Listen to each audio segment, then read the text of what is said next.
On behalf of SME Chamber of India and India International Trade Center and SME Export Promotion Council, with the support of International Business Council for SMEs and Government of India Minister of MSME, we are organizing today International Day Celebration for SME sector.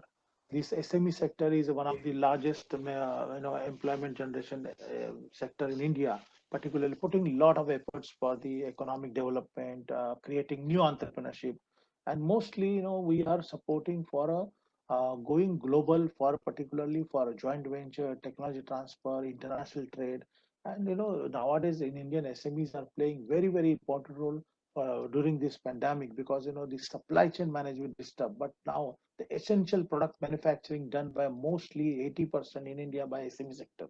So we should give a thanks to the SME sector for providing and fulfilling the requirements of the Indian people now.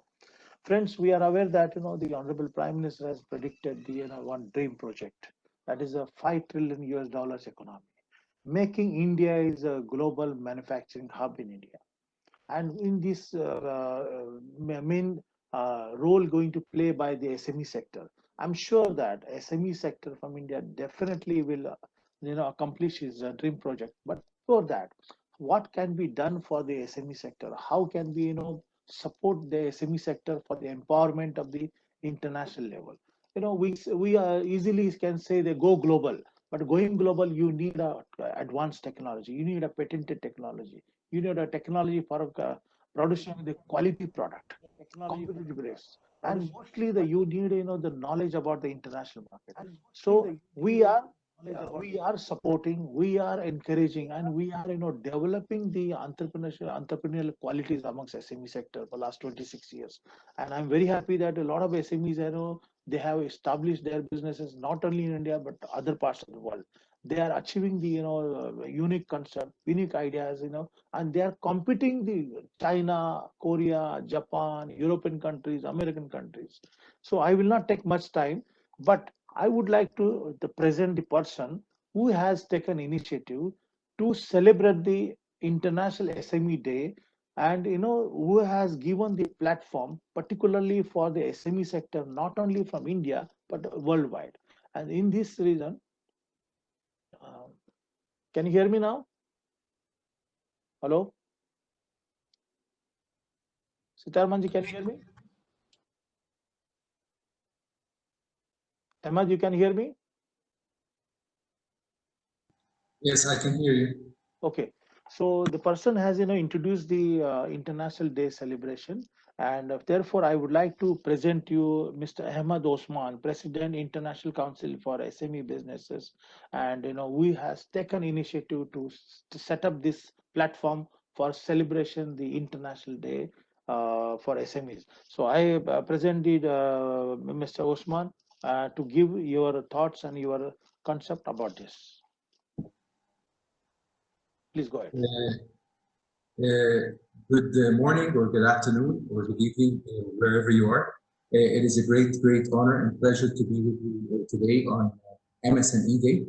I would like to thank Mr. Salunkhe for inviting me to speak to you today. First of all, to all SME owners worldwide, happy MSME Day, as we say.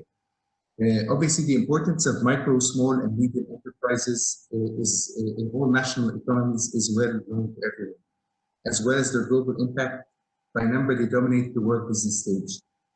When ICSB back in 2016, with the support of the government of Argentina, decided to present a resolution to the United Nations establishing June 27th as MSME Day, our idea was basically to showcase the importance of these enterprises in the global economy, their importance in job creation, and their importance in achieving the Sustainable Development Goals.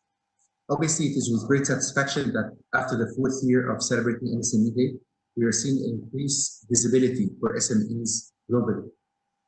Previously, the United Nations used to support SMEs on a technical level only. However, we're seeing this support increase to different countries through funding mechanisms, through international trade promotion, etc. Obviously, micro, small, and medium enterprises are a major source of growth, innovation, and jobs across the globe. They create most of the employment and represent most of 90% of business population. They are the key to creating 600 million jobs needed throughout the world by 2030 to keep pace with the growth of the world's working age population. Their impact on achieving the sustainable development goals is increasing in size and magnitude all the time.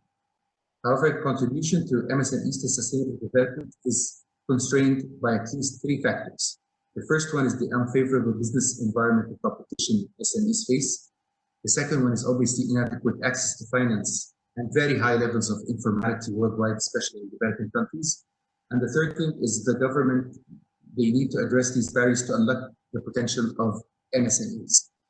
Obviously, through this COVID-19 pandemic, we have seen SMEs globally suffer. Some businesses have shut down completely, others have decreased businesses. However, others were innovative enough to change their operational model, change their sales model, embrace the digital world, and grow in terms of numbers of revenue. Policymakers set the environment that enables entrepreneurship, entrepreneurial mindset, and a vibrant business sector. In many developing countries, there have been lots of reforms in recent years to support SMEs globally.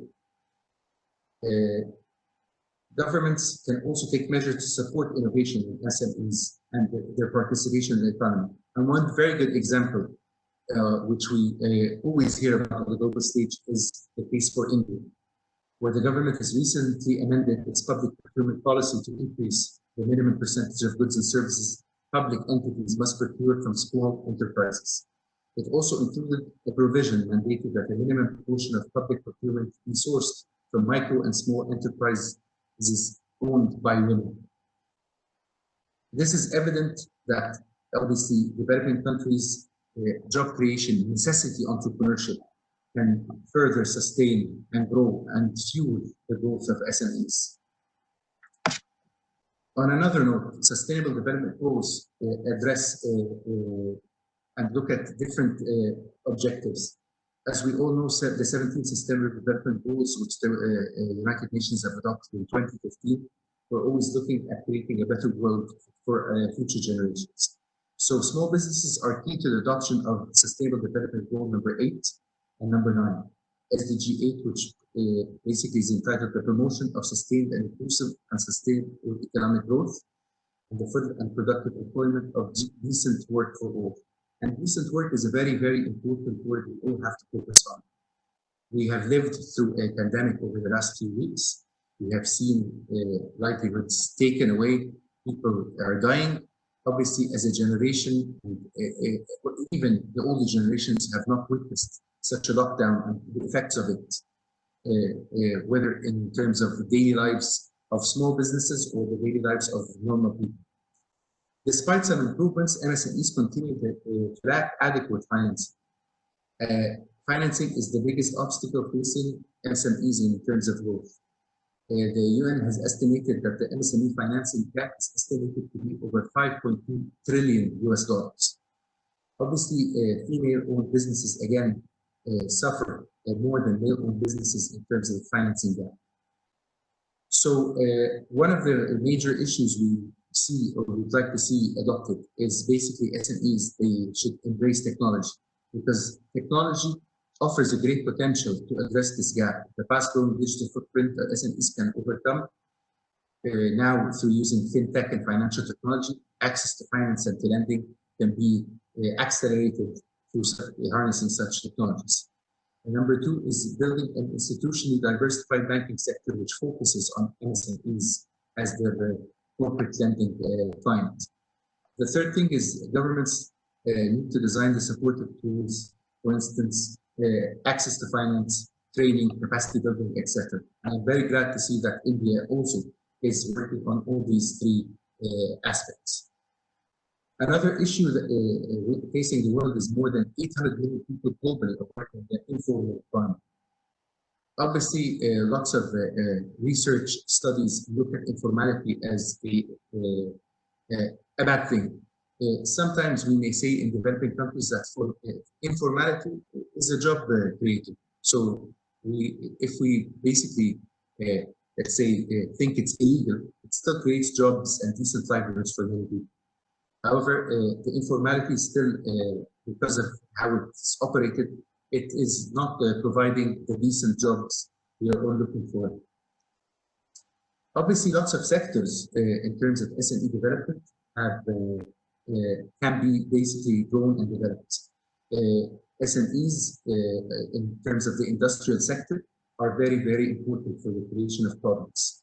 We are now seeing lots of, let's say, global trade wars, or let's say trade tensions between major countries, and we can see a huge potential for the rise of Indian SMEs now into the global supply chain of products and services, as was mentioned earlier in this webinar.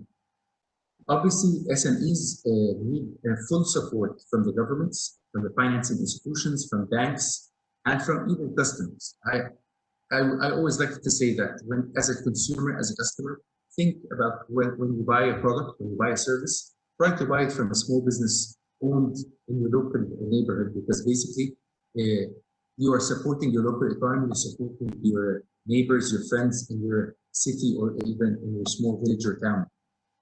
In the end, I'd like to summarize and give you a few thoughts on what ICSB, or the International Council for Small Business, would like to do to support SMEs globally. Maybe one thing I haven't mentioned is what is ICSB? ICSB is the oldest non-profit organization in the world supporting SMEs. We were established in 1955 in the United States of America. We are a 65-year-old organization, and our basically headline or mandate is to support micro, small, medium enterprises globally. We have a platform that supports them. So how do we support them? We support them through knowledge, through research, and now we're moving and shifting to supporting them in terms of trading and international trade. And we have launched late last year, a program called the 10-10 program. And hopefully with my colleagues in India, we can have India introduced as one of the 10 countries we'd like to pilot this project on. Well, basically the project entails that we select 10 qualified SMEs from 10 different countries, and we encourage them to trade together, and we incentivize their business environment to create a simulation of what SME global internationalized trade should be like. And I will be in further discussions with our colleagues at the India SME Chamber to discuss this further in the future. In the end, SME owners are fighters. They work very hard, they work day and night. It is not something you wake up and go to a job and guarantee and secure an income. It is something which takes from your personal time, from your families, time, from your, let's say, stress levels are very high all the time. And SME owners need to be celebrated, and this is their day. Happy MSME Day, and thank you for inviting me to speak to you. Thank you. Oh, thank you very much for your kind words. And we we should give a rather big clap for you, because you have taken initiative to celebrate the International SME Day. And we, on behalf of all the Indian SMEs, I am thankful to you particularly for encouraging the new platform, the new we can say directions to think global. So the international word I have picked up I. So before that, let me invite Sri S.K. Verma ji and Mr. Ravi Bharti this platform. So A.K. Sharma ji will be joining very shortly. He is in a group of ministers meeting. Just I got a message from him, so he will be joining shortly. When we are celebrating the International Day, so I have picked up I. So today we will be speaking on 10 I's. Okay, I means SME, I means international, I means myself as a entrepreneur. So I have selected I for integration of SMEs, I for integration for SMEs. Second, internationalization for SMEs. Third, improvement of the technology and quality and productivity amongst SMEs. Industrialization in rural area in India, particularly I'm talking about India perspective.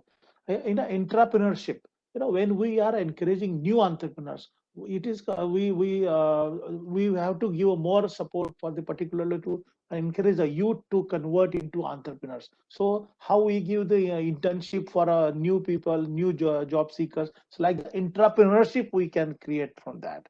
Second thing very interesting, then iconic SMEs. there are plenty of SMEs. Those are doing some quality development, research, innovation, invention, and particularly they are, we can say unsung heroes from their sector. So we are recognizing them for like a iconic SMEs through by presenting awards, recognition. Then mostly Indian SMEs are not putting more efforts for the innovation, invention, because they are facing a lot problem. Funding is not easily available, technology is not affordable, manpower is not easily available, the industrial land is very costly. So there are plenty of issues and hurdles they face regularly in their business. But we are supporting SMEs; those are capable for going for innovation, invention. And mostly, I have requested the Honorable Prime Minister when I met him in December that create very good platform, create very good, affordable schemes and plans for creating a lot of incentives, support for SME sector to, not only the, competitiveness for India, but it is should be on a global level. That is the one incentives. I stands for incentives also, and mostly the information. Without information, SME will not do anything. Without information, the SME will not get a proper ideas, proper knowledge for imparting their skill or the scale. So with this word, I would like to invite Sri S.K. Verma His Excellency the Ambassador in India in Japan. Sir, we have invited all the speakers today. Those are, playing very important. As a ambassador, you are, putting a lot of efforts for the connecting the Indian and Japanese companies, diplomatic and economic relations. Dr. Seetharaman is putting efforts to infusing the, financial fuel, support for a business growth, support for the going global. Ahmed is providing the international platform to integration of the SMEs from the different countries. Pramod Goyal is playing very important role to connecting the Indian and Canadian companies together. The very, very potential support here and support providing. And Mr. V.R. Joshi, Mr. Joshi is playing very important role to providing the business opportunity, supply opportunity to the Indian SMEs, providing the support for the SMEs for the to grow their business. And mostly he is guiding and forcing them to adopt advanced technology, new ideas, new concept for improvement of the technology, improvement of the productivity, and of course the competitive cost. And Mr. Joshipura is going to speak about particularly his thoughts and his ideas, particularly business, beneficial for the SME sector. So now not much, I'm not getting not much time. So I invite Mr. Vermaji to share your thoughts how the Japanese companies has adopted the concept and ideas for improvement of the technology and how they have become the largest manufacturing hub in the world. Similarly, we want to do in India. We want to support SME sector to do adapt this way and to go ahead like an international level. SK Vermaji, welcome to you. Thank you very much, Salunkhe Sahab. Ladies and gentlemen, I have been asked to speak on the strategies of Japanese SMEs for global competitiveness and success. In order to compare the definition of SMEs, it's very important for us, particularly those of us who are sitting in India, to understand how is a Japanese SME defined. So Japanese SME is defined both on the basis of the employees, number of employees, and on the basis of capital which has been flowed in. And recently, they have also divided all these SMEs into various segments, whether it is a manufacturing unit, whether it is a service sector, whether it is supermarket, wholesale, etc. And then on that basis, they have done. But let me tell you the rule of thumb. Rule of thumb is that there has to be 1 million US dollar, 1 million yen. I'm sorry, 1 million yen, which is close to about 100,000 to 10,000 US dollars per employee of investment. And therefore, the SMEs which are there in Japan, they are of a different kind as compared to the Indian SMEs. Most of the Japanese small enterprise, they don't call it micro, they call small, and then SMEs is a separate classification altogether. So when they go for a small, which is more or less the medium-sized industry in India. So we have to keep that distinction clearly in mind when talking about it. Japan has got about 99% of Japanese companies domestically are SMEs. and the way in which it is structured is very different. SMEs are largely vendors to the larger Japanese companies, whether it is automotive sector, whether it is machinery, whether it's capital goods, whether it's chemical. So all these SMEs actually feed into the supply chain of the larger Japanese companies. Therefore, many of these SMEs were actually created by the larger Japanese companies. So there is a symbiotic relationship. If the larger company does well, all the nominated vendors and sub-vendors, which are basically SMEs, also flourish. So therefore,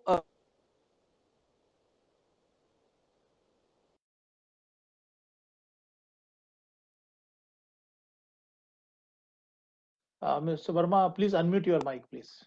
Yes, okay. So basically, I think someone is muting from there. Because anyway, I'll not repeat what I had already said. So let me continue with this. So about 50% of value addition in the manufacturing sector and 60% value addition in the non-manufacturing sector in Japan, which is $5.5 trillion economy, come from SMEs. And that is the kind of contribution it gives. But then once again, just to repeat myself what I had said earlier, most of these SMEs are vendors, sub-vendors, and nominated vendors of the large companies. And therefore, they are not so much into the international space as they are in the domestic space. They are trying to increase their international competitiveness, and they want to compete internationally. But given the cost that they have, and given the labor productivity, which is in the middle of the OECD countries, it is not that competitive in the world at the moment. So then how are these SMEs surviving? They are largely surviving on the basis of their innovation, workaround, the kind of products which are required by the larger companies with the quality that are required. So SMEs in Japan are extremely quality conscious. And that is how they are able to relate themselves to the larger global Japanese companies. And they are able to have their profits made. Very many times it is said that Japanese SMEs are overemployed, which in a sense is not an incorrect statement to make. But then since they have access to technology, they have developed their own technology, so it does well. If you look at the initial period of Japanese boom of SMEs, most of these SMEs were family-owned businesses. And these family-owned businesses created technologies and innovations. So the first thing which I wanted to advise the Indian SMEs at the moment is that there is going to be a lull in the international trade. And let's not even discuss that. So can we use this lull period to innovate and fit ourselves into the larger supply chains? Can we replace some of the supply chains which are coming from other geographies into Indian manufacturing sector? So these would be the questions to ponder about by the actual practitioners of manufacturing practices in India. Now, with the advancement of industrial structure in Japan, SMEs have always coexisted. So much so that many a times, if there is a bonus released by a large company to its own employees, many a times it also goes to its vendors. They see vendors as the essential chain into their own manufacturing process. So it is very much a symbiotic relationship, but at the same time, it is also a fraternal relationship. So all the concepts of just in time, etc., that can only work if the vendors are with you. The quality control is extremely important, and at the moment, most of the Japanese large companies or corporate sectors, they have got software installed which can track the manufacturing process even by the vendors from the raw material till the time it is delivered to this large company. So quality, and that is the key reason for success of the Japanese SMEs, which we know today. The growth strategy adopted by managers of the Japanese SMEs is based on the principles of 6 I's. Mr. Salunkhe was talking about 10 I's. So let me go back a little and let me talk about the 6 I's. And these 6 I's include inventions, innovations, imitation. If you remember Japan of 70s, it was largely on the basis of imitation. Information, ideas, and intelligence. What they are lacking, in which the Indian SMEs could plug in, is the use of information technology and IoT, which could probably further the competitiveness of the Japanese SMEs and take them forward. There is a different way of working in the Japanese system, something known as omotenashi. And if one observes that, one will feel that technologies have no role in the growth and connectivity of these SMEs. But actually, they invest a lot on the people. And these are the people who deliver with the commitment that is required. So if an SME takes a hit financially, chances are that all the employees will voluntarily ask for a cut in their salary.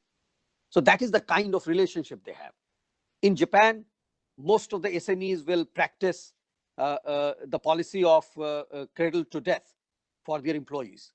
So employee knows that it doesn't matter whether it rains or shines, the company will always be with them and with their families. The international contract is something which is not known to Japanese SMEs, because they largely work with the Japanese larger companies who are their parents in a way. So you will not find many Japanese SMEs winning international contracts outside Japan, unless they are taken along with the larger Japanese companies. Let me come back to an example in India, which is Suzuki. When Suzuki came into India, no other automobile company was ready to bet on India. So therefore, they took a risk which is very non-Japanese, un-Japanese. Japanese companies don't take risk. So when they reached there, since then, in about 20 years' time, they had 90% of their sourcing from India. So what they did, they brought in their nominated vendors with them. These vendors were asked to develop joint ventures with the Indian companies who were not necessarily in the same domain. So we had a machine tool company which became today the largest seat maker, car seat maker in India. Same thing happened with the car air conditioning system. So what they do is that they develop their areas and then they keep them with them till the time they die. If you look at Yanai-san, who is the textile Mughal of the world, if you look at him, he does the same thing. When he launched his first shop in India, he said that, look, I don't want to talk to the large companies. I want to go to the shop floor, talk to the laborers, and want to see if they are committed to me. If they are committed to me, I'll source from them. So the human angle is very important in Japan. Earlier, I talked about 6 I's. The government pays a lot of attention to SME sector in Japan. And these attention include not only financial stimuli, but also the training, retraining, skilling, and reskilling. This is another extremely important part. Because after all, these SMEs, when they run, when they earn their profits, they do pay back to the government. They have one advantage, that the credits are available quite cheaply in Japan. And therefore, they have been able to take more risks in the domestic loan industry. Internationally, as I told you, that they are not seen as very nimble-footed and therefore very successful. Now, what do I see for India here? One, I see Indian companies which are nimble-footed, which are low on overheads. They can join hands with the Japanese companies, take them out. Take them out to India, take them out to other regions of the world where India is strong, and use their technology, use their management style, and use the salesmanship of the Indians and sell it abroad. Second one would be the family-owned businesses. In Japan, there is an expected figure of 125,000 family-owned businesses, which will have no succession plan. So there is no second generation in the family who is ready to take on the responsibility of those companies. So those companies will either shut down or they will join hands with others. These companies are extremely rich in technology. Someone was talking about the technology earlier, that there's a cost to the technology. These technologies are extremely good, and joining hands with those companies will give both the benefits. Technology, its continued development as far as the Japanese partner is concerned, as far as the Indian partner is concerned, to give access to the vast Indian market, South Asian market, Southeast Asian market, etc., and internationalize the Japanese company. I thought I'll just share my views on this in these words. And if there are any queries I could answer to, I'll be available. Thank you very much once again, ladies and gentlemen. Thank you, Mr. Verma. Thank you very much for your kind words. As you said that quality, quality, quality. Along with the quality, we have to improve the quantity also. If we have to compete with the China, if we have to survive in the international market, the quality, quantity, and cost. These are the three parameters we are teaching, we are guiding SME sector. Of course, whatever the 5 or 6 I's you have mentioned, that it is very important. Ideas to how ideas to be converted into commercialization. That is the most the lacking amongst Indian SMEs. That we are teaching, we are encouraging them to adopt the advanced technology, adopt the advanced and patented technology, the ideas, concepts to improve your quality, improve your technology, or improve your productivity. And as you said that there is a huge opportunity, particularly in Japan, and working with the Japanese companies. So I want to inform all the SMEs, Indian SMEs, we have to be punctual. We have to be, like a soldier, like an immediate action. So this way we have to work. Then only we can, work with the Japanese companies, establish our partnerships with the Japanese company, and decision making is most important.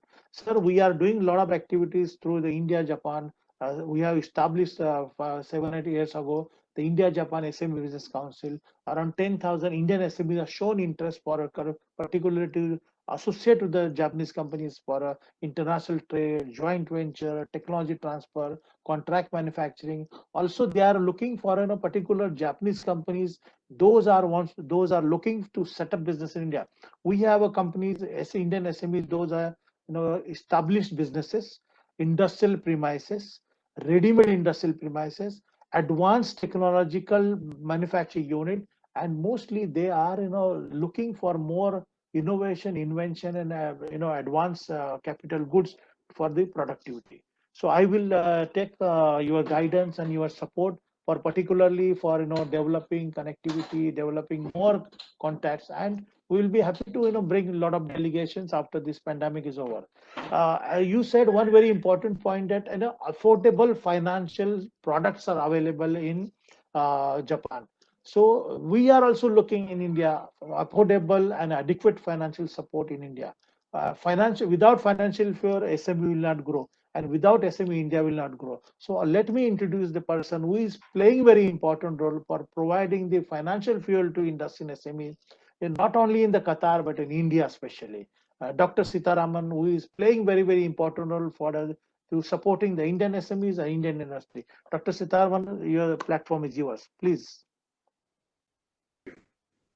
Mr. Chandrakant, Salunkhe, President, SME Chamber of India. Privileged to be integral part of this International SME Day, and distinguished guests, dear friends, ladies and gentlemen. We are achieving work, extraordinary set of transformation has happened. Prior to the actual conference, I had an informal chat with Mr. Salunkhe, who was asking about the global growth, which is absolutely in contraction. Yesterday, IMF has revised downward. The global growth is going to be minus 4.9%. Advanced economies are developing economies, doesn't matter. The world at large is going through an extraordinary set of great recession that is totally back in terms of business disruption. The entire efforts has been focused now through public-private partnership in making sure we move from disaster recovery to business continuity. Distinctly, countries in the world has taken fiscal and monetary measurements to see, especially in terms of global momentum, not less than 10% of the GDP towards supporting the liquidity. We don't want a situation, liquidity crisis moving to a funding crisis, funding moving to a solvency and sovereign issue. That's precisely the approach global economies are engaged in. The first wave itself has got an extraordinary set of impact in terms of economic sustenance, social sustenance, environmental sustenance. Here comes the opportunity for small and medium-sized entrepreneurs. The reason is obvious. This all logic, whether big or small, caste or creed or race or religion. Territorial borders have been broken. Now we have a total access to the market. What is important is to recognize, say for example, if it is India or Japan, we have to internationalize their business model. That's the need of the hub. It is an uncharted single citizenship, single market. That's a conception we are evolving in terms of sustainability in global norms. So whether it's a food security or healthcare or education or even building green economies, we are going to have digital governance and we are going to have one single market. You need a commercial gateway in global terms. That is a priority. You have to redefine the business model. So, for example, if you take India, India itself is going through an extraordinary set of turbulence. Now we have over 110 million people are engaged in SME. 35% of the GDP comes from SME. And you have 64 million units are operating under SME. And nearly 50% of the rural population is engaged in SME. In substantive terms, even the financial economies have invested more on bringing liquidity to small and medium-sized entrepreneurs. So your choice is to recognize you need access to technology. You need definitely access to finance. That's the major fuel to the engine. And again, you need a global market access. That is very, very important for you to perceive and redefine and restructure your business model. So let us transform your business model. If you transform your business model, then you have sustainability in place. India has to go through extraordinary set of forward-looking dynamics in the current context. We have seen India is going to be contracted not less than 4.5%. Japan is 5.8%. I operate in 20 odd countries and tracking the entire global momentum. Japanese, Koreans, Singaporeans, Chinese, Indians, and again, across the globe in terms of Middle East or Europe, and again, North America. When I look at the bigger picture now, SMEs have got a distinct advantage in recognizing a global act, creating a global gateway. And here I see an opportunity in terms of commercial gate in the Gulf states. Gulf states, they have to look at trade or investments, banking or finance in essentially converging with the business model. Why? We have free economic zones. I'm supporting all sorts of companies. Japanese companies are here. Korean companies, I'm supporting them. And again, it's an open market. India itself, I have 3 branches which I'm supporting. I signed with the SME Chamber 10 years before. Many of the Indian companies, whether Chennai or Kerala or Mumbai, have relationship. Thousands of companies are going on. Now you have free economic zone. For example, one country I will tell you, we have entire Gulf is open in terms of free economics. Now, sustainable economics, if you want, I can show Qatar as a solid example today. It is in terms of economic zone, it is you have 100% capital ownership is possible. Free zones are designated. You don't have personal income tax. You have cost-effective, labor. You can import proximity and human capital investments is possible. And again, there is no taxation. It's a simple tax of 10%. That's it, flat rate. When it comes to cost of capital, funding comes in 2 forms. One is when it comes to seed capital. If you have know-how, even without a commercial model, you can come here, share the knowledge, the prototype, and ensure you get seed capital from development banks. Most of the Gulf states have got, especially Qatar has got. Qatar Development Bank is engaged in financing seed capital as well as mezzanine finance. When it comes to debt, equity apart, when it comes to debt, all the commercial banks, substantial portion of their lending, billions, I have given. Even if I take Doha Bank as a classic example, all sort of companies, world over, are aggregating to set up in the free zones and set up infrastructure.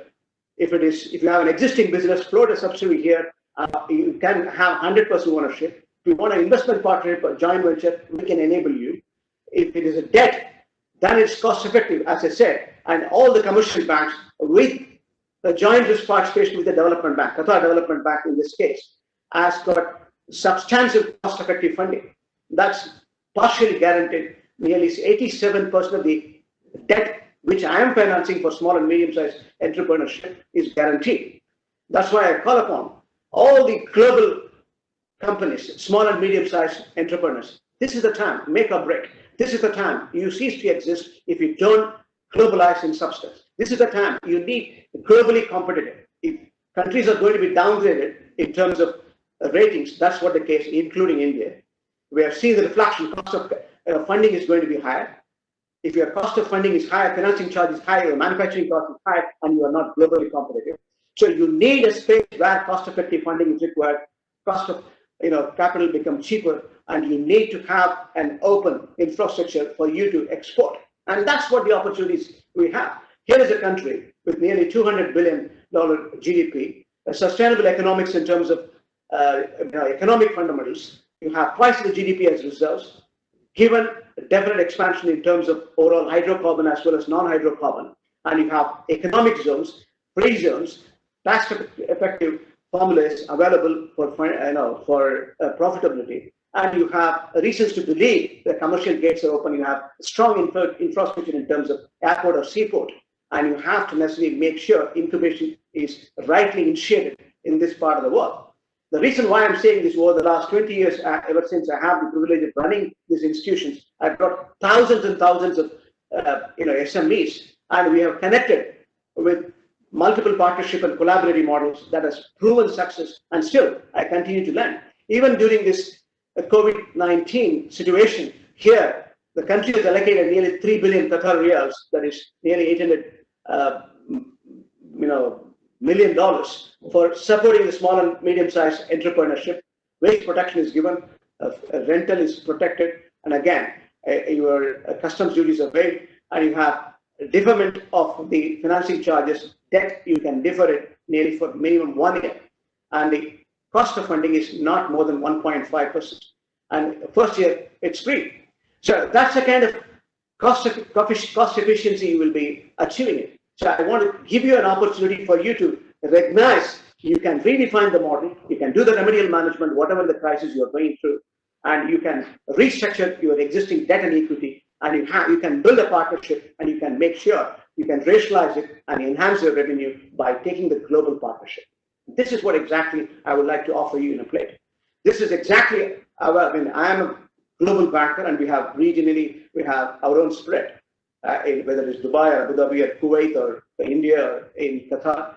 If you have the business, or if you're Japanese companies to Chinese companies to a Canadian company, we can support. And that's what the business model over the years we have conceived. And together we can build this partnership to make sure we are here to make sure your sustainable journey is your success, is our success.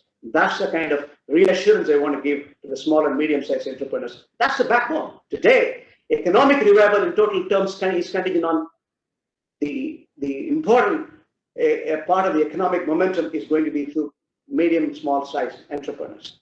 And every country is looking at sustainable economics. And that's the partnership. That's the backbone where job momentum can be created and cost effectiveness can come in. You can add value to your growth and productivity.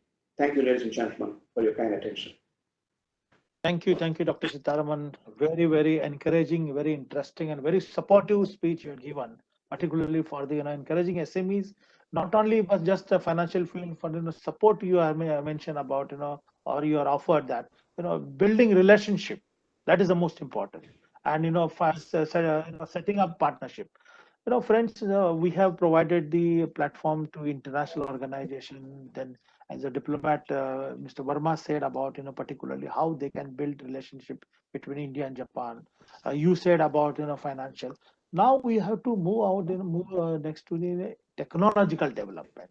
The lean manufacturing, development of the the manufacturing, competitiveness, and how you will adapt and develop your connectivity with the global market.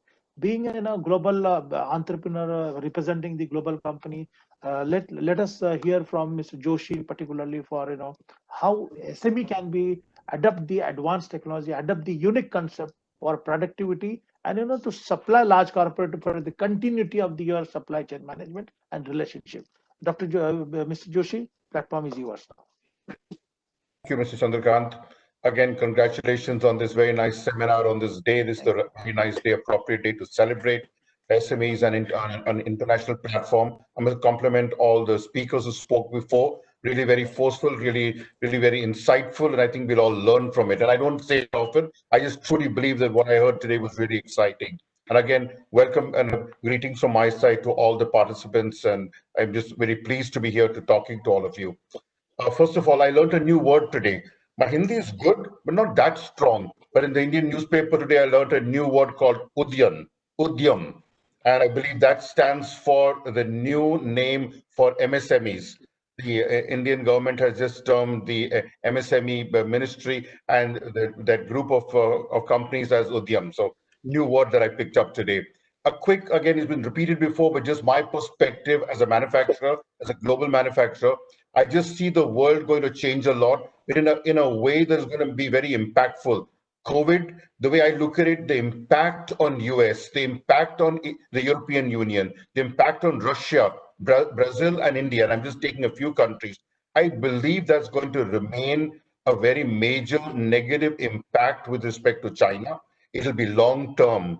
I believe the Chinese aggression in the neighborhood, not just India, but in the neighborhood is going to make a major impact across the world in time to come. And as talked before by the experienced speakers about the global economic slowdown, it's a major concern for all of us. Just this morning, today in America, I spoke to two of the largest manufacturers in the world on auto components and in electronic manufacturing. And they both have one word, near shore and in region. So people are starting, US corporations especially, but the world over are starting to look at bringing their vendors onto the same continent, in the same region, in the same country. So it's something that we all need to be aware of. And they're looking at supply chain risk mitigation, and it's a major concern from them. And they're very rapidly trying to make these changes. This is something we'll all have to adopt towards. We talk about making India global manufacturing base. I'm a great, strong proponent of it. I'm doing myself, our company is doing a very major job. We're one of the largest manufacturers in the world in the business we're in, manufacturing out of India and exporting worldwide. I'm going to list down a few action points from my point, some that I'd request the government to take care of, and some that I believe Indian manufacturers to look at. And normally my list for the government is very small. Today it's a little longer because I just believe these times are such that Indian manufacturing SMEs require help. And some of the areas that the government should take action or should have done by now. So the first one is they really need to quickly sign up an FTA, a free trade agreement with US, with the European Union, with the rest of Asia, if there's any not completed yet, and build a much stronger relationship with the ASEAN countries where we've signed FTAs, but I don't think we're utilizing it to the benefit of India and Indian manufacturing. My focus is just bring the benefits to Indian manufacturers. I think we should be very strongly aligned with the Quad countries. And it was a very interesting discussion with the Honorable Ambassador for Japan. And I thought the information that he gave us was very useful. We need to be strongly aligned with the Quad countries. That's going to be one of the big advantages. And I say that in relation to strengthening Indian manufacturing. That security that we get and the resultant benefits coming into Indian manufacturing, what will make a difference. Controversial comment I'm going to make, don't sign the RCEP. Don't just sign the Regional Comprehensive Economic Partnership. That's not in India's favor from a security point of view. For 3 years, I would advise us to slap a 20% tariff on on Chinese imports into India and utilize that trade differential.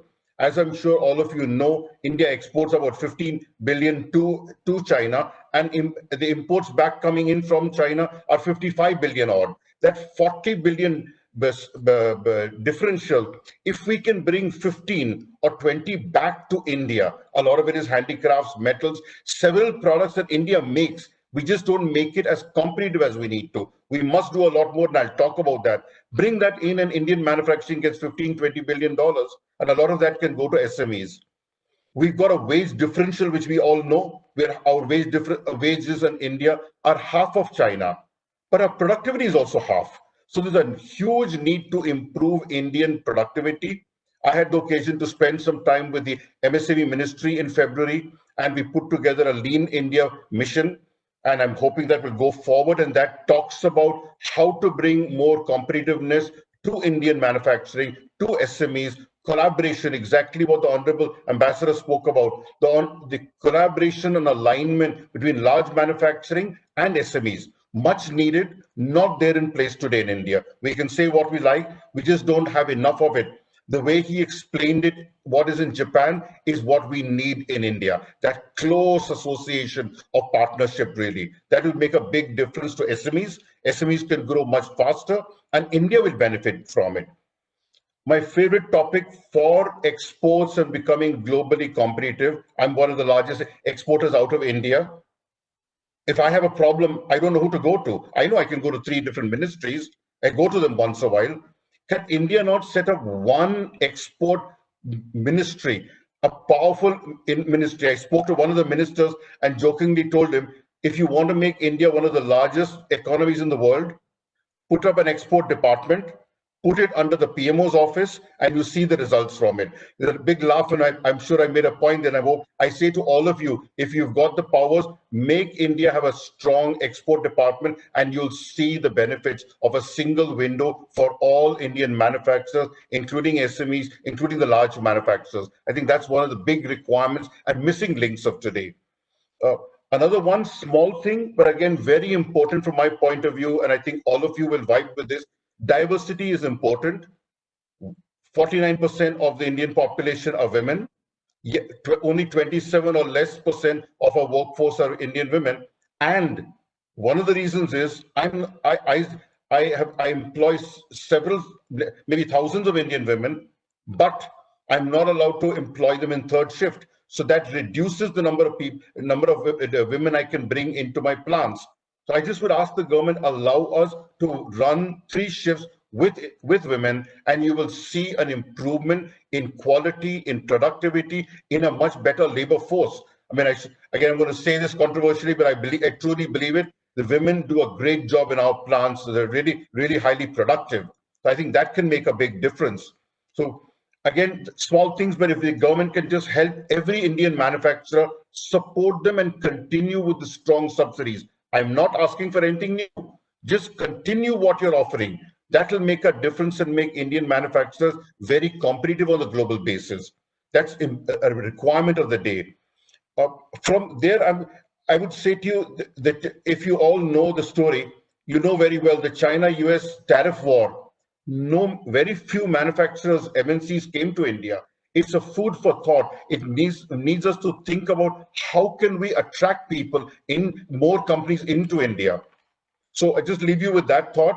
And I think the big things I would say from SME point of view is how do we, if we can collaborate, SMEs must learn to collaborate with the large manufacturers and align from quality, productivity, lean, 5S, customer relationship management, supply chain management, people practices. I think Indian manufacturing need to collaborate with one another and make this vibrantly happen. I think that's the missing link. That's where Indian manufacturers will have to do a lot on their own. That's not where the government doesn't need to help there. We need to do it by ourselves. We need to internalize and make ourselves strong to make this happen. If we can make that happen and then get the support from the government, we have a chance to hit that becoming one of the largest global manufacturing bases and support SMEs on that route to make it happen. So these are some of the thoughts from my side, and just thought I'd share them with you. And again, thank you for this opportunity, and I wish you all the best for the rest of the sessions also. Thank you. Thank you. Thank you very much, Mr. Joshi. You had highlighted very, very important points. But let me tell you, as you said, that the government point of view. When Mr. Sharma will be there, you can say a few words regarding your issues and problems. But particularly nowadays, government has taken more interest to revival for SME sector to survive in this competitive era. I always tell the SMEs to learn the unique concept of how to survive in this competitive era. Mr. Verma wants to leave early, so if in our speaker group, if any question or any suggestion or any recommendation to be given to Mr. Verma, Mr. Joshi, Dr. Seetharaman, would you like to speak about that? His Excellency the Ambassador would like to leave. So do you have any thing to suggest, Ravi, from your side? Yes. So, good afternoon. I have a small suggestion. I think on this day, definitely we are relinquishing the International SME Day, especially to Dr. Verma. Mr. Verma, we just wanted to understand your narrative about the Japanese SME ecosystem was fabulous and fantastic, and there are a lot of things that we as Indian SMEs can pick up from there. Also, just wanted to understand when you said that affordable credit system, which is quite prevalent in Japan, and apart from that, what is the role of other stakeholders like the government and the other stakeholders which are involved in developing the entire ecosystem? From that perspective, we would also want to understand the role of these stakeholders so that the same thing could also, to a certain extent, be implemented or executed in a country like ours, which is still a developing economy. Thank you. Okay. Verma sir. Thank you very much. Am I audible, Salunkhe? Yes. Go ahead, please. Thank you very much. In Japan, what happens is that the interest rate itself is so low that the credit becomes quite affordable. That is one. Secondly, the bankruptcy rate is fairly low in Japan as compared to many other parts of the world as far as the SMEs are concerned. So loans and credits are more or less secured for the financial institutions. The government, 1/10 of the population and twice the Indian GDP. So the government has got a lot of leeway with the finances to help and bring back the SMEs which are falling behind. So government does intervene a lot, and the government does bring them back. When he talked about the fraternal relationship between large companies and Japanese SMEs, that also works wonderfully well. Many a times what happens that when SME is running in loss, these large companies will keep giving them interest-free loans for them to come up. Because when I talk to these large companies, the Toyotas and Hondas and Nissans and everyone, what they tell me that, look, in order to make a vendor who is worthy of supplying to us, it takes us 2 to 2.5 years. So if I don't support that SME from my side, SME falls, and then I'm left with developing another vendor and vendor system. In that 2.5 years, I will lose my market. So that symbiotic and fraternal relationship needs to be developed, which will go a long way. The government, it's a very open government, very democratic, very transparent, and they have got a lot of divisions between the central government and the local government, including city governments. City governments are very powerful in this country. So all of them run various kinds of skilling, reskilling, training, retraining schemes by which they keep taking these companies upward. And finally, like in India, in the government, we keep generally, I'm sorry to say this, I know it is being recorded, but I must say this. In India, generally from the government point of view, we keep the companies at arm's length. And that has been in our nature. In Japan, government is very well aligned with the economic and commercial interests of the companies of Japan. That also helps a lot. I hope really I was able to give some response to you. Thank you, sir. I think that was a very nice explanation. Thank you. Sir, another point I would like to highlight. Most of the states in India, they are trying to encourage the companies, those are already established in China, and they are moving out from China, and they're trying to set up businesses in various states or various places. I would like to suggest you why we will not encourage these small and medium-sized companies from the Japan to collaborate with the Indian SMEs, because most of the state government is working for bringing the large corporate to provide the land premises and the industrial land, particularly where we are interested on the behalf of SME Chamber of India to connect with the SMEs, those are having capacity for the joint venture, technology transfer, or contract manufacturing. In this way, we would like to to explore more opportunities for Indian SMEs. So how we can go ahead? I will write to you separately, but as a guidance, particularly for SMEs, how they can be improve their capacity or how they are looking for that. Yes, can you go ahead, sir? Hello, Mr. Verma? Sir, there is some bandwidth issue at his end. I think he just mentioned. Okay. Salunkhe sir, some bandwidth issue, it seems if some of the videos could be switched off. Some of the videos could be switched off, then probably bandwidth will be a bit better. Okay. So can you hear me now? Ambassador Saab, can you hear me? Okay. So meanwhile, we will move to Canada. I would like to invite Pramod Goyalji to share his thoughts about. I'm sorry to intervene. Now I'm able to hear you. Yeah. Please. Let me just say my piece and then I have to leave for another engagement. Yeah, please. Yeah. See, first thing we have to get rid of this erroneous information that Japan is moving out of China. Japan is diversifying, which means new investments may not go to China. But those investments, and Japan has 30,000 companies in China. Those investments which are already in China, there is very little chance of them to go to another country lock, stock and barrel. After all, they have invested a huge amount of money, and the logistics cost itself of cutting away of manufacturing units will be so huge that they may not be able to do that. Secondly, China also presents a market. So they may not like to move away from the market. Some of the Japanese companies which will be diversifying, 90% of them will be diversifying into Japan itself. So they will come closer to the shore. One of the speakers was talking about it, that it has to be near the shore so that there is a predictability in the supply chain. Thirdly, when we talk of India, we also have to think ourselves in the context of other countries. So what is these other countries? Vietnam is there. Vietnam is very popular with Japan. Thailand is there. Indonesia is there. Singapore is there. So what is it that we are going to offer more as compared to these countries to attract new businesses? That is what needs to be pondered about. And it is not only the government. It is a lot. It has got a lot to do with the private sector. How do you build trust? In Japan, the most important word when you talk with a businessman, you have the India-Japan SME chamber, is, do I have trust? If there is a trust established, you can commit a murder and you can come out of it.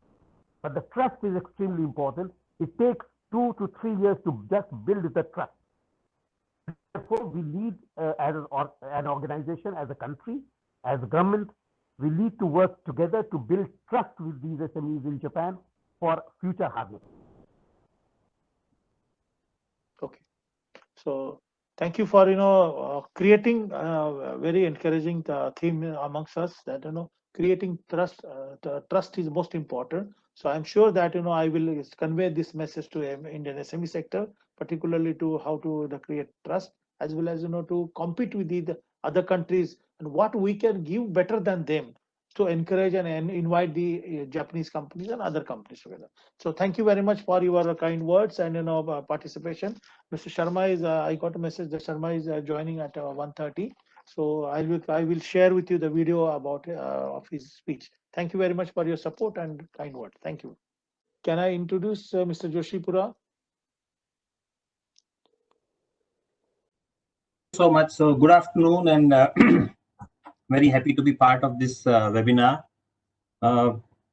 When a speaker before you who speak like more like Viren, like Ahmed, Dr. S, I become very difficult for the following speakers to sort of follow the act, but I will make an attempt, and I'm going to completely put a little new chapter onto this discussion today. I think that's the purpose of having diverse experience. And I want to build on this whole concept of Atmanirbhar that we've been talking about. And therefore, I'm going to focus my speech on what can SMEs do and not what government can do or what other companies can do. I actually want to talk about what can SMEs do themselves, and building on the theme of Atmanirbhar. And I'm sorry, I was not knowing that you like the letter I, so I have chosen the word C. And I'm going to focus with some words on C. And I think the first and foremost is, at the end of the day, any organization, any commercial organization will win because it creates a unique value proposition. And that to be happening, there are certain C's that they need to follow, and I'll talk about them. But let us understand the race is not to be big or small, because that's a very relative term. There's always a company that's bigger than you, and there's a company that's smaller than you. Only the world's largest company doesn't have that benefit. Everybody else has that benefit, that they're smaller than somebody and then they're bigger than somebody else. So the first C that I want to talk to you about is being competitive. And what does being competitive mean? I think before me, Viren spoke about it, Dr. Ahmed spoken about it, about how do we become competitive in first place, whether it is the pillar of quality that we build, whether it is pillar of technology that we use, the pillar of innovation. I go to the I word again. But the most important dimension that we need to build into our narrative is that we need to be competitive, and the competitiveness gets built on many dimensions. It is on the cost side, it's on the technology side, it is on reliability, ability to repeat again and again and again. And I think that's something that Viren has done so beautifully for his organization, that you can rely that it does not matter whether you buy part number 1 or part number 1 million, the basic quality is always guaranteed. The delivery is always guaranteed. So I think that's very, very important dimension that we as SMEs need to get focused upon to be competitive. Government will do its policy, and they've done a lot of work on there. The international trade will keep on getting juxtaposed between the political necessities and the economic necessities, and that's not something that we can control. What we can do is we can react to we can only respond to that. We cannot decide what Mr. Trump will come up tomorrow morning on the trade links, right? The second C that I want to talk about is connect. And that's very important. And I think that builds on what the Honorable Ambassador was also saying, that there needs to be a very strong connect between the SMEs and the OEMs, if I can use the word for the larger organizations, the people that they supply to. And a large part of the supply chain, and it is to be understood that all the large companies understand, and they understand it today even better than they did 3 months ago, that SMEs have a very, very important role to play, because if the SMEs don't function or survive, there is no way even the large organizations are going to work, especially in the manufacturing sector. So connecting at a good level with the relevant customer base is very, very critical for SMEs to understand that as a policy. The second one, which will again build on what was already being said, is the C of collaboration. Viren also mentioned that it's very important because of given the size, the limitation of capital, the intellect, both, and I'm talking about the money part of it. I think intellectual capital is abundant everywhere. Is to learn to collaborate in a way that adds value, and that collaboration come in many ways. And I always say that please focus on what can you do for your customers so that it helps them win with their customers. It's very simple. Do something that will help your customer, their customers, and if you can do that, that's the right form of collaboration. And I think that's the second part of the C. The third C I talk about is a concept of customer centricity. Understanding that it has to be for our customers. Everything that we do has to be, and that rule applies uniformly. Whether you're S, whether you're M, or you're MS, or you are large, doesn't matter.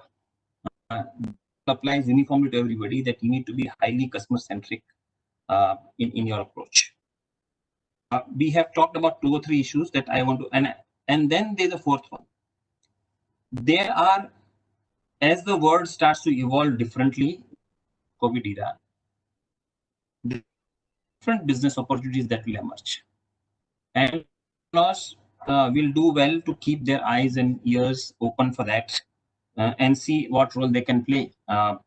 Just a Me Too game may not win you the day or tomorrow. I'll give you one example from industry that I work. Give you not for the globe, and so right now the Indian economy is 51 billion for the bioeconomy portion of economy. The bioeconomy in India right now, that is all actions that relate with the word bio, so whether it's biopharma, industrial biotech, pharma biotech. The word bioeconomy consists of all these segments, right? The biofuels, the bioenergy, all these become part of it. There are ample government policies in place, announcements made over the last 18 months, very, very progressive, unlike anywhere in the world, which is taking this industry from 51 billion to 102 billion in a matter of next 4 years. That means we will double the size of this opportunity from what it currently is. And that opens up the whole era. And I'm just giving this as an illustration of opportunities for entrepreneurs, small and medium enterprises to engage and engage constructively, because it solves many other problems as well. And I think to keep eyes and ears, and that will again go back to the connect with your customers. You will be able to see this opportunity through their eyes and decide as to what you can do differently. SMEs by very nature bring, according to me, two very, very strong points for larger organizations. Large organizations find very difficult to do. One is their flexibility. Now, small organizations are very flexible, they're very nimble, they're very agile, they're able to very quickly adjust themselves to the demand of their customers. And I think that's a huge plus that they bring to the whole value chain. And therefore, they bring a very different dimension to partner the OEM. They also bring the what I call the factor of connect. They are much closer to the customer base. They are much closer to the supply base. They are able to bring in the flexibilities that a large organization find it very difficult to bring. So flexibility and reliability are two dimensions that they bring together. If you put all these C's together, the connect, the collaborate, the customer centricity, and then get the whole dimension, I'm sure that if we create a play, what can I do as an organization, as an entrepreneur, I will have nothing else but to conquer the world, because these are the principles that will stand true whether I'm serving local market or I'm serving an export market. You know, many times we say, yeah, you know what, we should export another, but please appreciate that other countries will do the same. Compete with everybody. So it's not that the world is not India centric. We want to do ourselves because we will add value. Similarly, there's a very, very strong point that was made by Viren, and I just want to re-emphasize that. We see clearly a big for quote unquote localization, and that localization is happening in all economies, not only in India.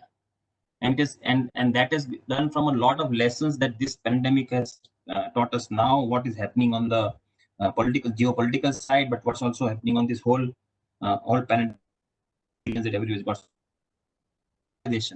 And therefore we have to understand, if we build a unique value proposition for an SME to go out and do that, not export, but an international business, and there's two different things.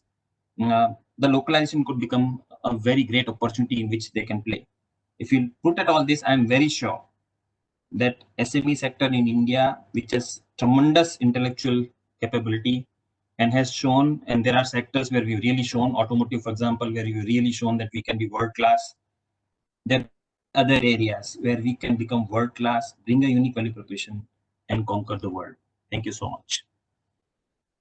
Thank you, Shishirji. Thank you very much for your kind words. Very, very interesting and very useful for the SME sector.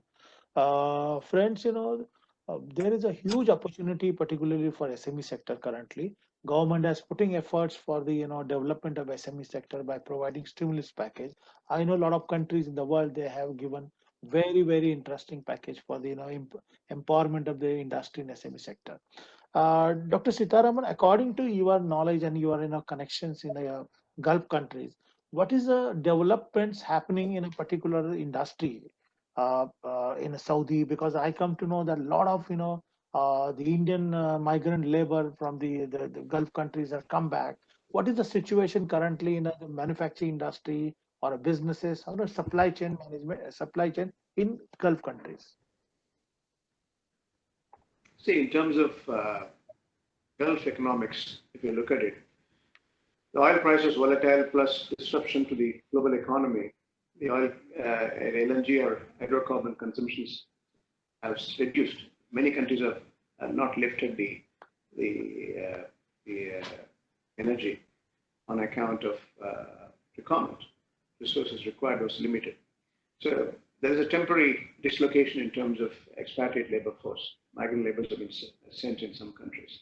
But if you look at the bigger picture, these are commodity-driven economies. and the local resources are limited. Take for Qatar, for example, we have 2.8 million population, out of which nearly 25% Indians. So the skill or unskilled, white collars or blue collars, you need a definite engagement of expatriate force. So continuing, the proximity and human capital investments, India is a very reliable partner for the entire Gulf states. We have over 700 million people already there. These economies are now diversifying and non-hydrocarbon. And that's where the opportunity I count. I mean, that's where you can bring in SMEs, set up the free zones, because they have realized they have to diversify from oil and gas to non-hydrocarbon. So you have a free port, you have airport is well knitted, and you have free zones. And for the reasons which I mentioned, it's cost effective to do a business here and take this as a gateway. So that's where I think more and more SMEs across India or rest of the world can explore those possibilities, because the foreign exchange restrictions, export is free in tandem, and you have value advantage in commissioning your model and start the global connection from here. So what you're seeing is a temporary dislocations can be offset through a realignment of your business model. Okay. Friends from SME sector, I would like to inform all of you that since Dr. Seetharaman is speaking from Doha, Qatar, all of you are aware that Qatar is a richest country in the world for per GDP capita, and we would like to make our SMEs as the richest, richer than the other country. So we want to support the SME sector. We want to support the SMEs for the grow more. This is our intention, and the government is also putting efforts. Another point I would like to to raise with Mr. Osman. What is your observation, particularly for the Indian SME point of view, while they're working in a global platform? You must be done study, you must be providing handholding to SME sector. So what is your suggestion and the idea for particularly a message to the SMEs on today's day? Okay, well, basically, if I can summarize what my observations on what the Indian SMEs are doing globally, I think there's lots more to be done. It's never enough to just stand still and say, I'm exporting, I'm trading, etc. I think the world is getting closer. We are seeing lots of other Asian countries establishing manufacturing hubs in different countries for their small SMEs. We are seeing Chinese SMEs manufacture in Ethiopia, in certain African countries like my country, Egypt, for example. I'd like to see, we have seen Indian SMEs come and establish assembly and manufacturing plants here also in the Middle East. I think there's a lot more to be done. I agree with all the speakers. It's not about government, it's about the businesses themselves wanting to move out and to grow their revenues and go global, as we all previously said. I am a firm believer that the business owner is in the driving seat. He or she can see where they want to expand, where there is a potential gap in the market they can penetrate. I see lots of I think what's important to be learned from what His Excellency Ambassador mentioned is, Japanese manufacturing is well known to be of high technology and high quality. I think it is now time to promote Indian small and medium enterprises as quality manufacturers and producers as well. If you said the word I totally agree with all the I's you mentioned. I also think the word Q is a big word. India or all developing countries should really focus on and consider. There is huge potential in the African continent, obviously huge potential in the Gulf region, as our dear colleague said, in Doha, Dr. Seetharaman has mentioned. However, we always, lots of countries look at European manufacturing as of quality, look at Japanese as of quality. Now it's the time to take this COVID, let's say, pandemic to good use for Indian SMEs. Yes, there is a big issue with Chinese manufacturing in certain countries, but still China is the biggest player in the world in manufacturing and producing goods and services to the world. So I think if SMEs really are strong believers in what they're doing and they are going global, and I understand that His Excellency Prime Minister of India, Mr. Modi, is a very charismatic person. He's well loved all over the world. We look at him in a very inspirational way. So I think this is the right leader to take the Indian SME sector globally, and really India should really be a very powerful horse in the SME and global economy because of his leadership and vision and the way the world perceives him as a leader. Okay, thank you. Mr. Viren Joshiji, I would like to understand from you, since the Trump government has imposing some restrictions on the visa, and a lot of brain drain are working in the USA, and now there will be difficult to get the job. And how this brain drain can come back. The people, those are experts in technology, IT, manufacturing, various sectors, they are coming back. What is your observation about particular this? And what is another observation? The US companies are established in other countries, particularly in China. What is your information that these companies are going back to the US, or they are struggling, or they are knocking the door of the other countries? How you can support the particularly the large corporate to small companies to come back to India? Thank you.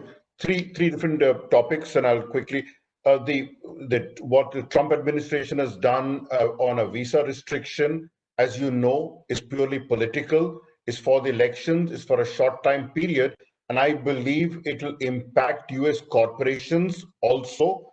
They will have a shortage of experienced, qualified people coming out of India and other countries. So it's going to impact US corporations as much as it's going to impact the companies back home in India also. So that's going to have a big backlash in this country, because there's nobody. Those jobs are not available for American people to take on. Those skill sets are not available. Number one.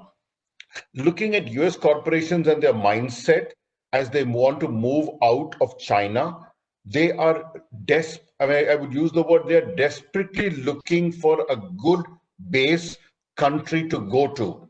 In the past just 6 months ago, they all flocked to Vietnam and some ASEAN countries. None of them really came to India. So one thing that we all need to do, and this I would say all manufacturers, all chambers of commerce, and the government jointly will have to do repeatedly, is show the attractiveness of why we can come to India. Actually, there is no negativity. I've told many people, if there's no problem of land, you can. I just bought land recently in an SEZ, and it was the most painless process. It was such a smooth process. All foreign companies can come in and have no problem at all. So it's a question of informing companies, letting them know about it. And yes, I know Shishir very rightly said, and I would love to talk more about that separately in another occasion. He very rightly hit the note regarding SMEs and what SMEs need to do. But just coming on this topic, since you've asked me about it, here's where government needs to do much more, much faster, because that's what the US corporations especially are looking for. They're looking for a stable environment, stable policies, and we need to promote ourselves. As Indians, I think we are a little shy of promoting our country with the vibrancy that is needed. I do talk very often in many seminars and talk about what is really easy to come and do business in India. I've talked in many forums and said I have actually no need for any improvement in infrastructure and whatnot. And I say to every US corporation, I said, I'm exporting thousands of containers out of India, and not one container has gone late. I've never had a delayed factor with any US corporations. We need to inform US companies about this much more vibrantly, much more aggressively, and bring them in. So it's a question of they've misunderstood India. Even for companies who are in the country, do not know how good we can be in some ways. Of course, there's much more to be done. So I think in that respect, we as chambers of commerce, as individuals, as its companies, need to let US corporations know. And again, you hit the right question. There's a huge opportunity. US corporations by nature I mean this in a positive sense. There's a herd mentality. They would move away from China, their extra spend. They will be looking for a new home. So we need to grab that opportunity very quickly.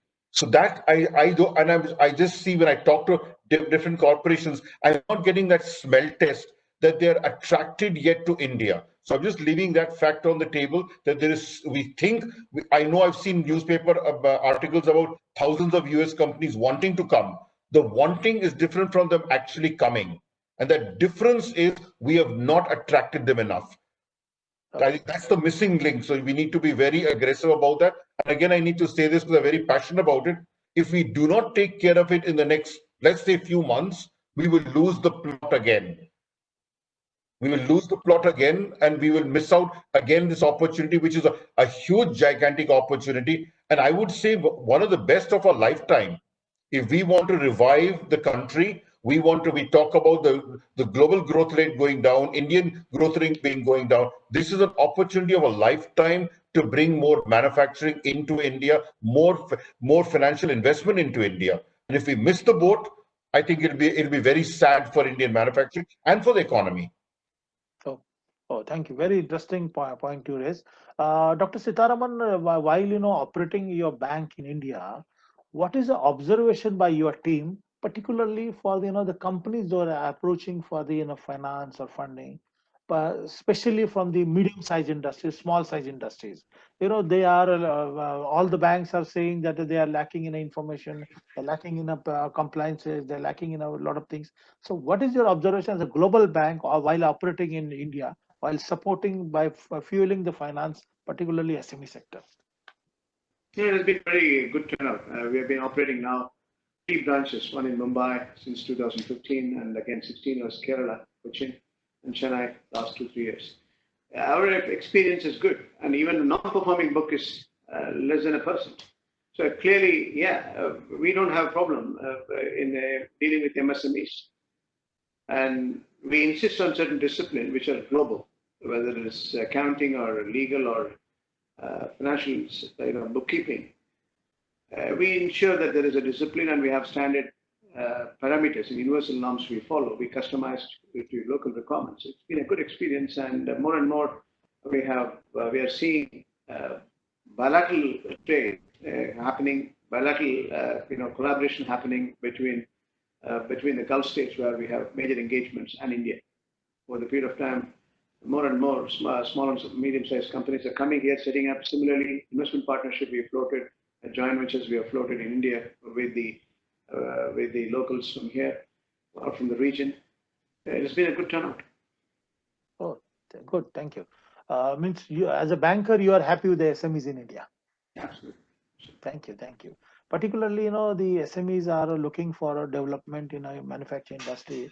Mr. Shishir, how you observed, what is your observation particularly for running the factory in Pune region, particularly during this pandemic, the lack of availability of the labor, the migrant labor already left from the city. What is the now current situation, and what are the main problems you are facing while operating your industry?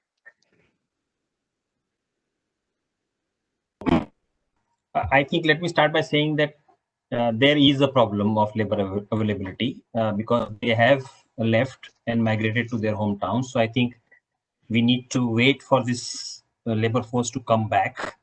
But it's not all dooms, because we also have seen that we have to operate about 70% of our capacity right now in terms of the labor force. I think also, but what's more important is as people are getting accustomed to the new way of working, if I can call it, in terms of the sanitization rules, the distancing norms, the discipline of working with certain PPEs, it is getting better and better and better. But one of the other thing that we're finding is also that there seems to be a unexplained productivity gain, if I can use that word. People are more focused on working because they're not moving around and on the shop floors and talking and wasting time. So there seems to be a lot more focused work that is happening. So from that perspective, I think there are some gains, and companies will do well to actually consolidate them. Our vendor base is also beginning to see gradual return of workforce. And I think for as the point that I want to make, there are different strokes. So there is a industry we have, or a factory I have in Saraswati, but I also have another factory in Kandla, which is an export zone. There 100% of workforce is present now. There's no one has walked out. We have been able to get everybody to work, and the factories are at 100% workforce requirement. There's another one in Wada, where it's a very different set of problems, because the local panchayats around our factory are still enforcing local rules, which are not allowing labor force movement from, say, Vasai to Wada or things like that. So there are different dimensions to this problem, which are very local in nature, and I think industries are well equipped to actually handle that. In terms of ability and on support from the government side, I think they have really done a very good job of ensuring that people understand the rules well. They understand the not doing well portion as well, that if you don't do things, then what could happen. And I think we have only found them extremely supportive so far. So from the government side, we have found them very supportive in all the mission to restart the factories. There is a temporary problem of availability of skilled labor in some cases, and I think that is pretty unique to each company. So we'll have to each find our own solution to that. Okay, thank you. Coming to the point, Mr. Joshi, what is your observation currently in Jaipur and particularly Pune region, since you have big factories in Pune and Jaipur? What is your observation and particular message to the government of Maharashtra and the Rajasthan government? First is, I'm just going to repeat, agree with what Mr. Joshipura said, that the availability of labor, skilled labor is picking up. We have reached the same levels of 60-70%, and we're very happy. We don't want to go to 100% right now, while we're ensuring social distancing and just living the new normal. So it's working well. Yes, we want more people to come in, but they're coming in. People are very receptive and willing to come back and work. And again, I agree with Mr. Joshipura that the productivity has gone up. People are really conscious about safety and protectiveness. So that's one good factor. At this moment, I think, again, I know there's a lot to be done on the ground, and I think it's a difficult job. So I would not want to comment on the government, what they're doing today. I think they're doing as best as they can with an unseen new enemy, and I think their governments will take care of it. But at least from our point of view, when the lockdown was opened up, I found the government and the officials very receptive, very supportive, very quick to help us out. And we were all trying to open up, and we had 100 questions in a minute. I think I found them very receptive. Both Rajasthan, a little much more than Maharashtra, let me say that much also. I found the Rajasthan government much more organized and focused and very quick off the bat to come back with a lot of support for the industry. Maharashtra was a little slower, maybe their own reasons behind it, but today at least we are operating within the framework of what's allowed by the government, but operating very well.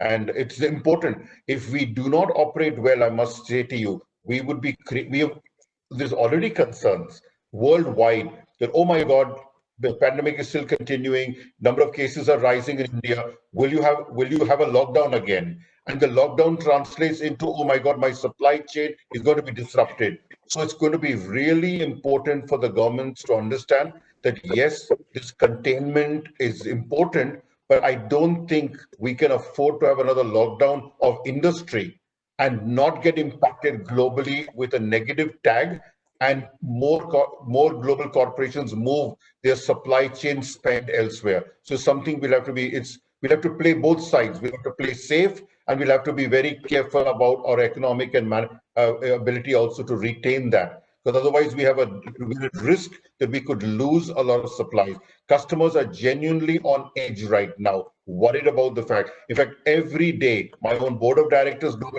board and customers ask us, oh my God, what's happening in India? Will there be a lockdown? Will our supply chain be impacted? So it's something that we need to be so conscious about, because they're really scared at this moment that it would impact them globally. So it's something we need to be very careful and worried about. We have achieved yesterday 18,000 cases. I know. Our graph is growing, and people are not understanding this pandemic. Rather, the COVID-19 is infected very fastly amongst the people. So this is a serious thing nowadays. But coming to the point, Okay. let me introduce Ajay Jha. He's from Colorado, Denver. Please speak. Promote ourselves.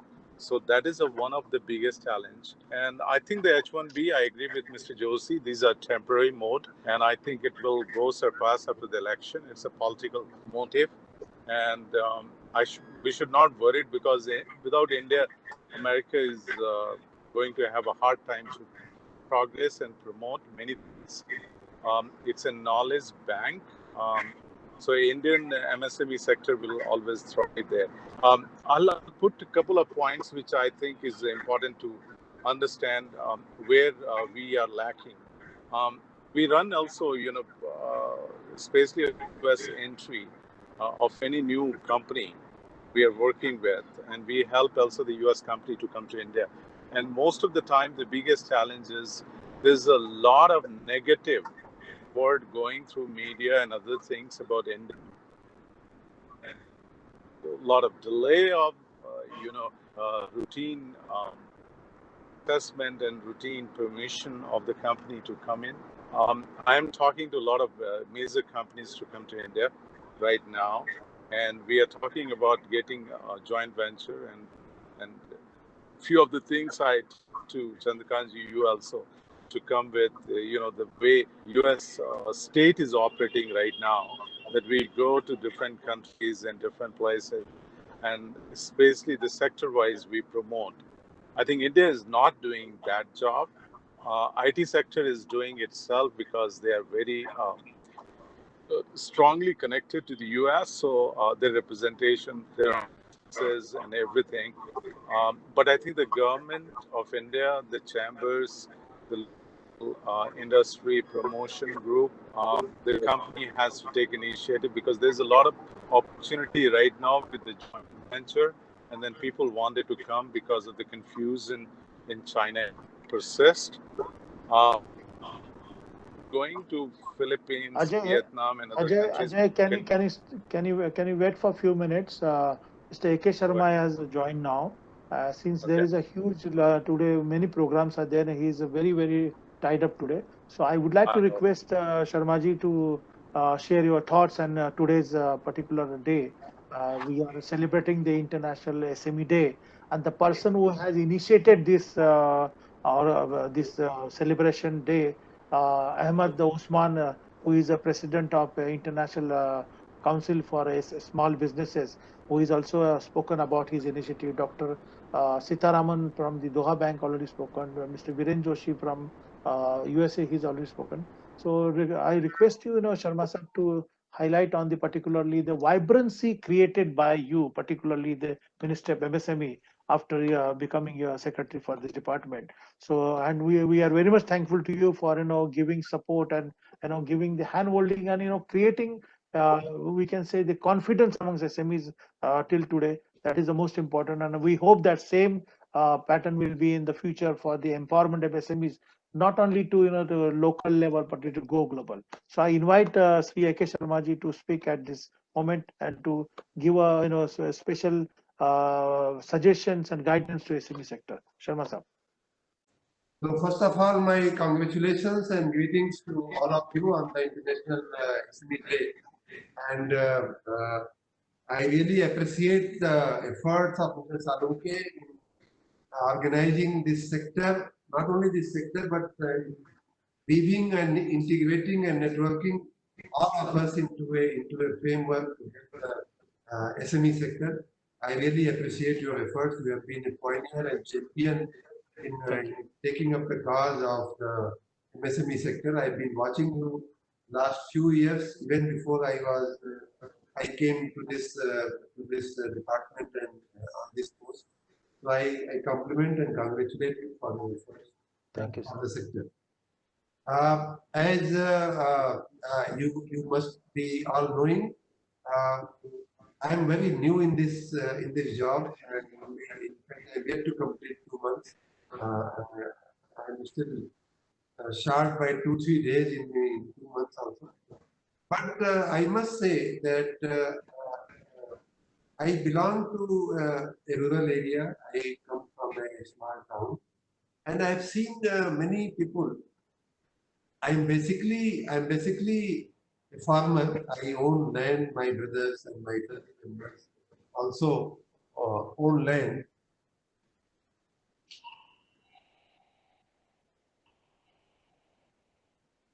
We can hear you, sir. So we are basically farmers.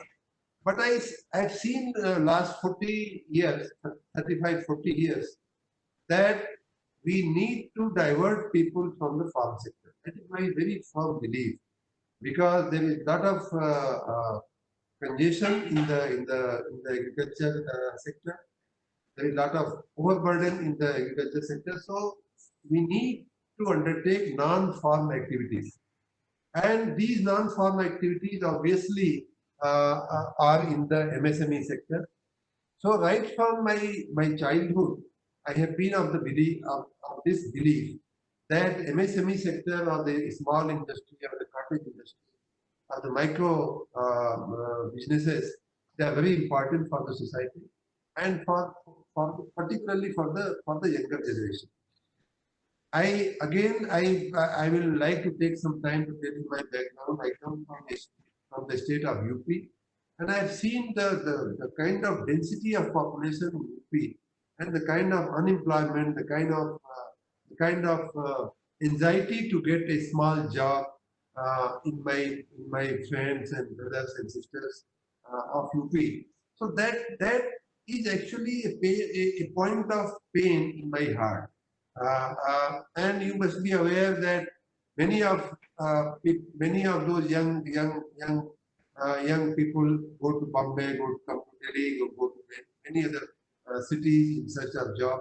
So I come from that background where job creation, where entrepreneurship, all these they are very dear subjects in my heart. And luckily, I have been involved in the process of promotion of industries in the last several years, even in my previous job also. And touch wood, I have been given this job of promoting the MSME. You will perhaps recall that on the day on which I took over this important assignment, I had told my colleagues at that time and even this time, as you all know, it's a very critical time for the MSME sector. On that day, on the very first day, I told my friends in the ministry that we cannot rest even for 1 hour. This was my opening sentence on the day I took over as Secretary of MSME. I told them that, friends, we have to work day and night. We can't take rest. We can't stop our work even for 1 hour. And since then, we have been continuously working towards helping the MSME sector, helping those who depend on this sector, the workers particularly, who depend on this sector. You may be aware that on 9th day of my taking over, we have the Champions Portal, which is becoming a very great tool for grievance redressal in this entire MSME sector. We have established around 67 control rooms across the country to handhold the small businesses, MSMEs and all that. In the meantime, government was very considerate on the demands and expectations of the MSME sector, and then a package in the name of Atmanirbhar Bharat package was announced on 13th May last month. Since then, we have been working out in formulating those packages, giving shape to those packages, and I'm very happy that most of them are now on the ground, be it distress fund, or be it 20% collateral fee and 30% fund, or be it the new definition of the MSME. We have tried to work very hard. We have tried to work non-stop to give shape to all these packages so that the MSMEs can start getting. And I'm happy the MSME sector has shown a lot of resilience. I'm very surprised to know some certain fact that in spite of very grave challenges, in spite of the challenges in terms of non-availability of labor, in terms of non-availability of raw material, trucks being stopped, the labor being stopped, labor not being able to come out of the home, and labor having gone to their native places. Amidst all these challenges also, I'm told, and I have some firm figures also, that lot of the MSMEs have already shown signs of restarting, and that's a very good sign. I would be very happy to help in any of these processes of restarting of the MSMEs.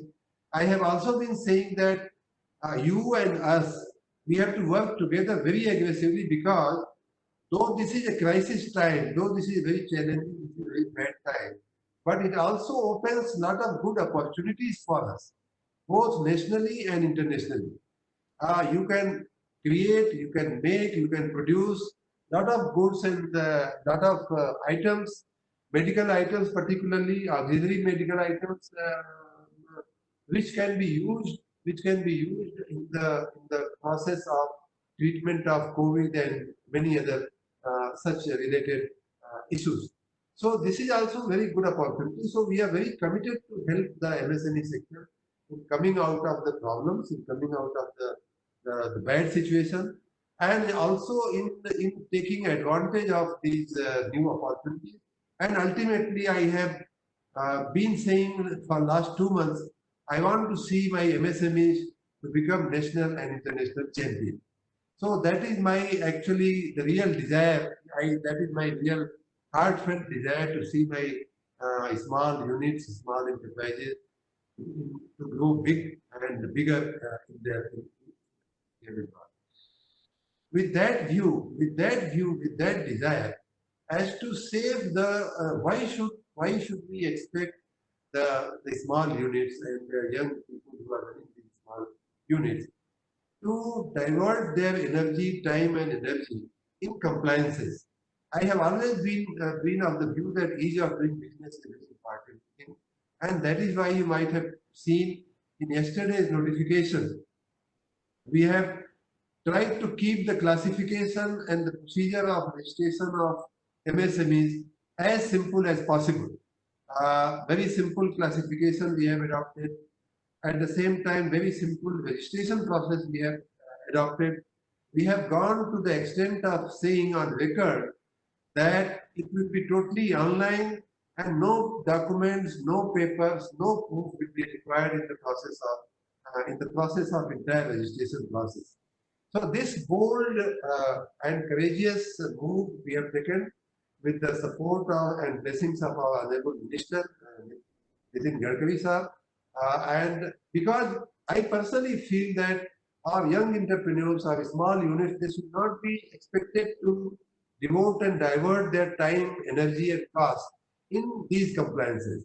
We have also said that there will be no requirement of any renewal of any license. It will be a lifetime, it will be a permanent feature till the enterprise exists. You have that number and the certificate available with you.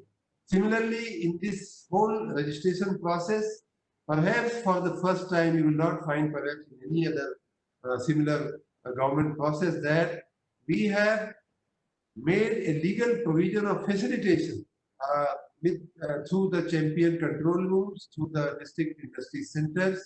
We have integrated those mechanisms to handhold and facilitate the enterprises and the MSMEs, not only in registration process, but also in doing business. So friends and colleagues, we are there to help you. I'm very personally very committed to help this sector, because as I said, lakhs and lakhs of people, crores and crores of people, they depend for their livelihood, for their well-being on this sector. And these industries, these units, they are spread into nook and corner of the country. So if they are running well, they will create jobs, they will create infrastructure, they will bring smiles on the faces of millions and millions of people. So that is why I am very committed to help and handhold this sector. I'll be very happy to work with you to further help the sector. And I again assure you that I will keep doing my best for you all. I also appreciate the positive suggestions, positive inputs, and positive cooperation which I have been getting from these associations, including Mr. Salunkhe and SME Chamber. And I hope that I will continue to get your guidance, support, and your blessings. I again thank Mr. Salunkhe particularly for inviting me and remembering me on this occasion. And I wish to continue to work with all of you. Thanks again. Thanks very much. Thank you, sir. Thank you very much. Today's International Day, we have selected 10 I's. 5 I's for government, 5 I's for SME sector. One is integration of SMEs. Second is internationalization of the SMEs at a various level.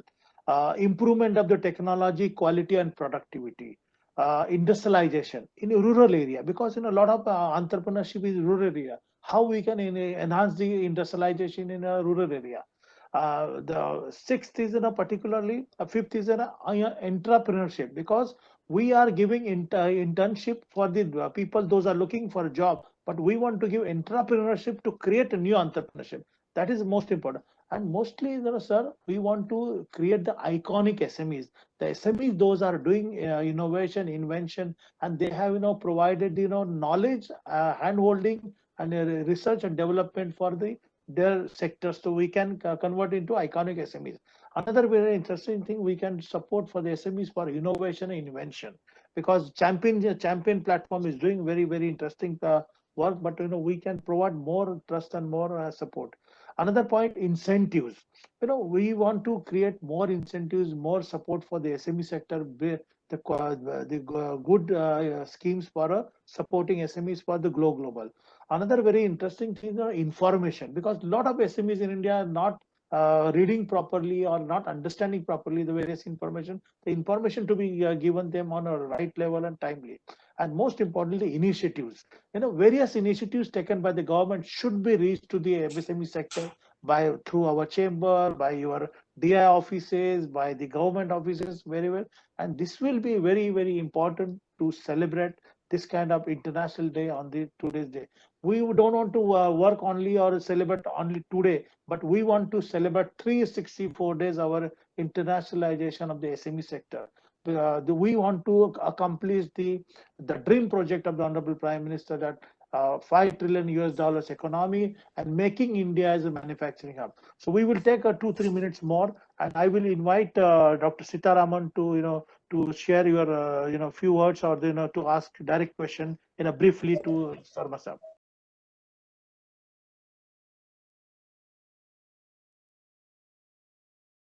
It's a pleasure to be international.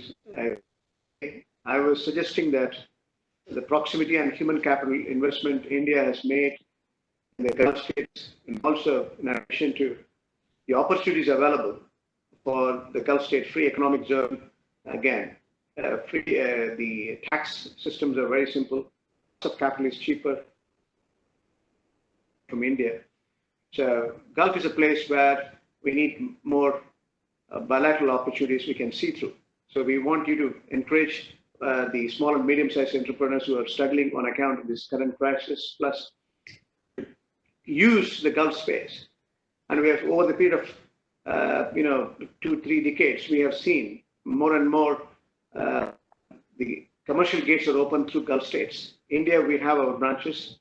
We want to ask you, what sort of incentives for internationalization you're going to offer, so that these SMEs will enter their global exports, they will come and their own subsidiaries or investment partnership in the Gulf states? You see, as I said in my talk also, and in fact, this is a topic very dear to my heart.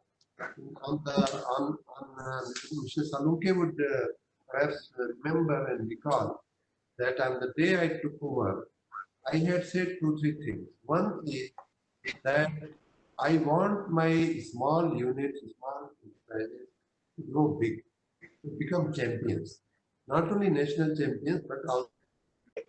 Sir, today we have Ahmed Osman, who is a president of International Business for Small, International Council for Small Business, who has initiated this for celebrating the International SME Day along with the United Nations. So, Ahmed, you can speak now. Okay, Your Excellency, it's a great honor for me to be speaking in this very, very interesting webinar with very, very prominent speakers and yourself. Obviously, my simple advice to Indian SMEs is they have to believe in themselves. The ministry has a big role to play in promoting and branding Indian SMEs as producing quality manufacturing. And we, as the International Council for Small Business, are piloting a program called the 10. So basically, we would like to pilot the 10 program, which is 10 companies, 10 countries doing bilateral trade, and we would be in further discussions with yourselves to see how India can be one of these first 10 countries. Okay, thank you. Secretary, it was very, very crucial day for him today. There are 10 programs today, celebration, prime ministers we see and ministers we see. So you can continue now. So I think I was just telling Mr. Joshi's version about, we lack promotional attitude about the Indian businesses, and somehow we are not doing the way the US is doing. And especially in US, we have every state has a SME chamber, every state has which is called economic growth and international trade promotion. We don't see the same way the India is doing, and I think this is a responsibility of SME chamber and MSME that they should look for.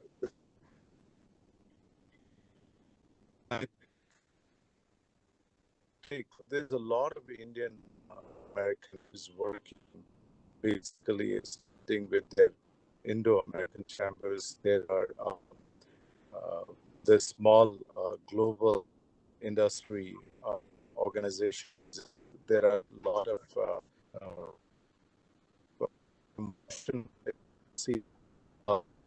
consulting firm with directed with everything we have there.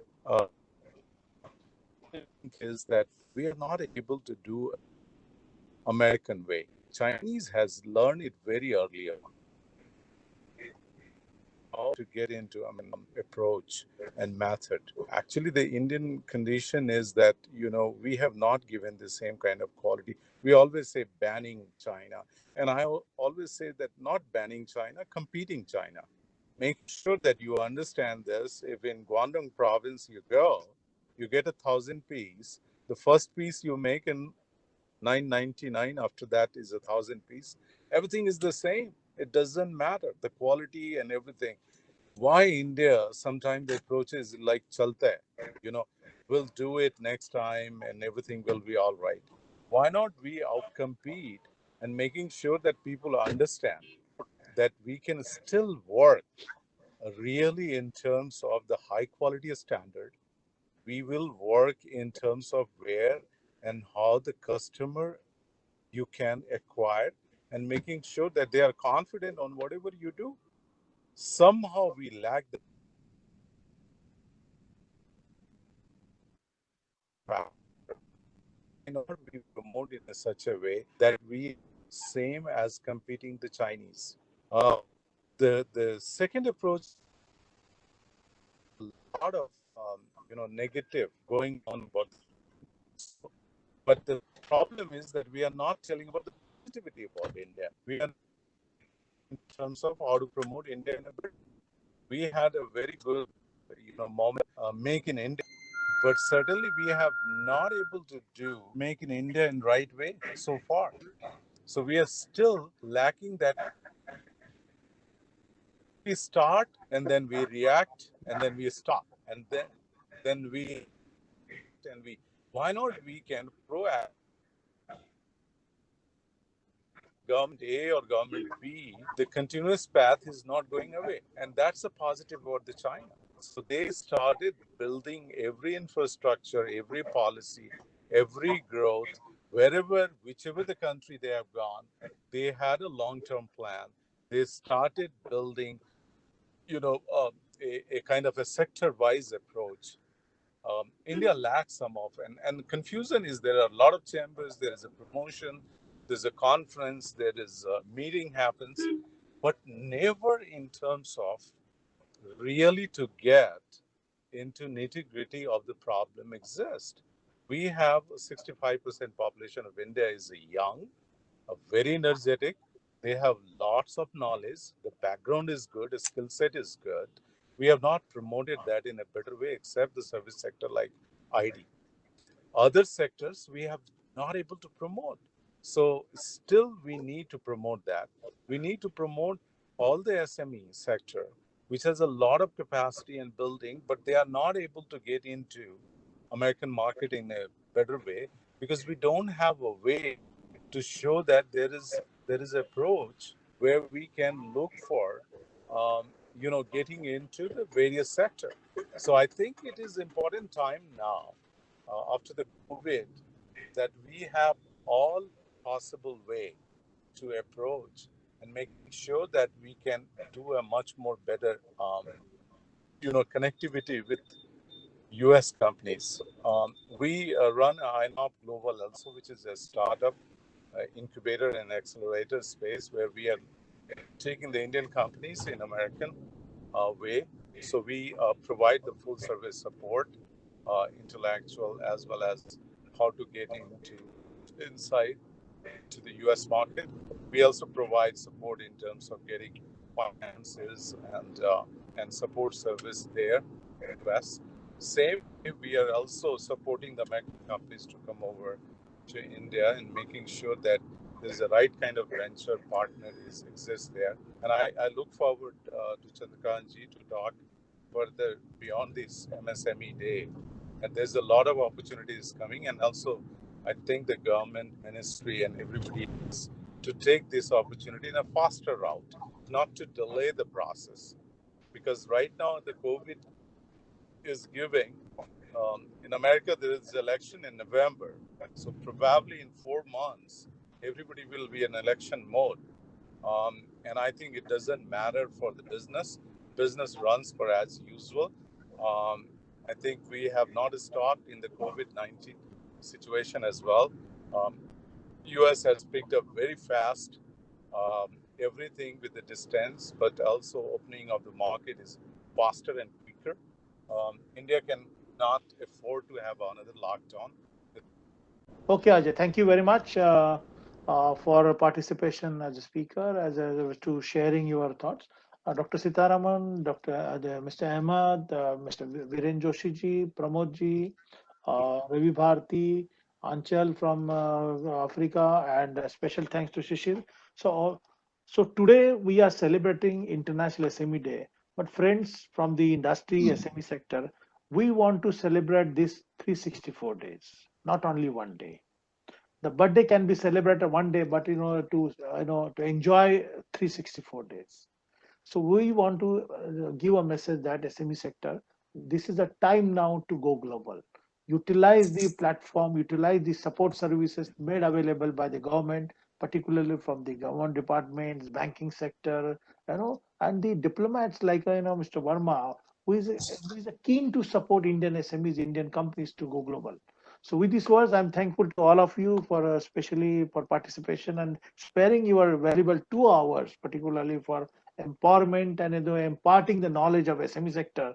I look forward your kind support, kind cooperation, association for long term. And Mr. Ahmed, as mentioned in our communication, we are going to celebrate in a huge way SME International Day next 26th and 27th June in Mumbai with around say 4,000 to 5,000 SMEs from the global level.